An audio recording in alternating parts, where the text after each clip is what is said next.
here's something. Several commodities face headwinds in 2025, but this metal's record rally is set to continue.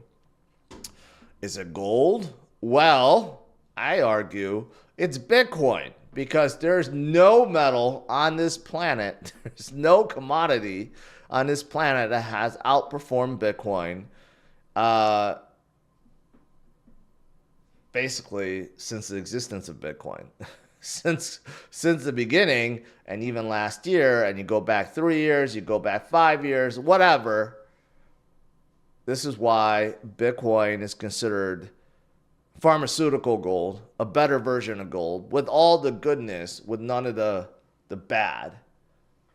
That's why Bernstein predicts that Bitcoin is going to enter an infinity age. Okay, no, I correct myself.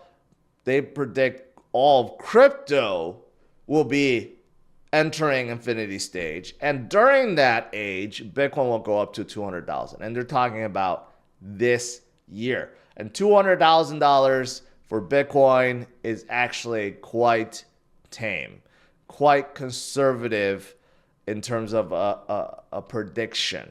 Considering we were at 108, we know that Bitcoin can move very, very quickly. We know that FOMO is still building. So 200,000 in many eyes, including mine, just really conservative. Many feel that Bitcoin could go a lot higher than 200, 250, 300, 400, maybe even 500,000 by the end of this cycle. And who's to say that this cycle will ever end? With all the institutions loading up on Bitcoin and with countries, okay, about to put Bitcoin into strategic reserve, things could change in a big way in 2025. Look at this headline. Bitcoin whales raise BTC call options to 100K in expectation of a new rally when Trump takes office January 20th. Right? So that's also coming this month. Right? When he takes office, I don't know how long it's going to take until we put Bitcoin into our reserve as a country, and that's when other countries will start FOMOing. That is going to happen. And here's something else. For all you Canadians, Justin Trudeau said that he's going to resign. I think many applaud this. Many wants to see this. Many actually thought about, hey, if Canada becomes a 51st state of the U.S., it could be a good thing. Mostly because of Trudeau. Because of some of his, I don't know, politics. I don't know, due to pressure or what, or maybe he made a deal or something. But, hey, he may be stepping down as soon as today. And is that a good thing for Bitcoin? I don't know. I guess it wouldn't hurt. Wouldn't hurt. So I guess we'll see. This came out of nowhere. Yeah, maybe Canada is whoever the new prime minister is going to put Bitcoin into or make a Bitcoin strategic reserve as well. I don't know. Maybe. But here's the thing. FOMO's already building. We know with the institutions, right? Looking at the last ETF, which is January 3rd, last Friday, we had a staggering $908 million inflow. Okay? Staggering. So all these reds that you see these last 3 days here, it made up for all those right away.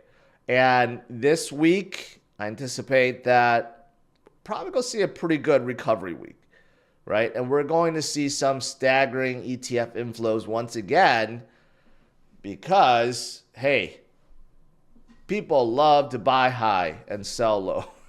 All the people that sold off their ETFs, and that includes retail investors, and it includes funds, and it includes just like traders from Wall Street and all these people that actually sold, you know what? They're going to have to buy back at a higher price because they were selling their Bitcoin ETFs when Bitcoin was below where it is now. They were selling at like 94, 95, 90, 92. And now they have to buy back at a higher price when Bitcoin is nearing 100,000 once again.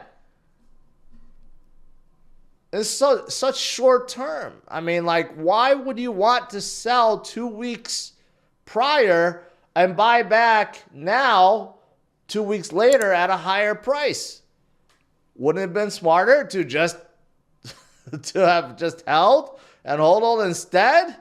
Yeah, I argue that would have been smarter. That's why I keep telling you guys, stay strong and stay focused, right? Do not panic when we have a little volatility. Sailor, of course, continues to add. Pulls out like 100 million from his pocket like it's nothing. So MicroStrategy decided to purchase another 1,000 Bitcoin, this time at a lower price, not at a top price, at a lower price at 94,000 each. So now MicroStrategy holds 447,000 Bitcoin, a staggering amount, and he continues to do that. It seems like every single week. It doesn't seem like he's going to stop. And you have others like KULR Technology that's following the same footsteps. Acquired 213 Bitcoin, 21 million. Same kind of logo, same kind of year-to-date percentage yield and all this stuff. So you got others that's following the same footsteps. Of course, Metaplanet from Japan is doing that, and they're ramping up. They have hundreds of millions of dollars worth of Bitcoin now. Everyone is starting to pay attention, except Microsoft, but they're going to regret that. Their shareholders will regret it. It was crazy that it was like less than 0.5% of Microsoft shareholders voted yes. They're going to regret that in the future, in the near future, because Bitcoin is going to go much higher. Okay. The hash rate, here's something. The hash rate continues to go higher, and Bitcoin is the only asset where the price trails the hash rate. So you have periods where the hash rate continues to go up, price doesn't move, and then boom, the price starts breaking upwards, and that's when you usually see the next breakout moment, and that's usually when you see the next leg up, which could be right around the corner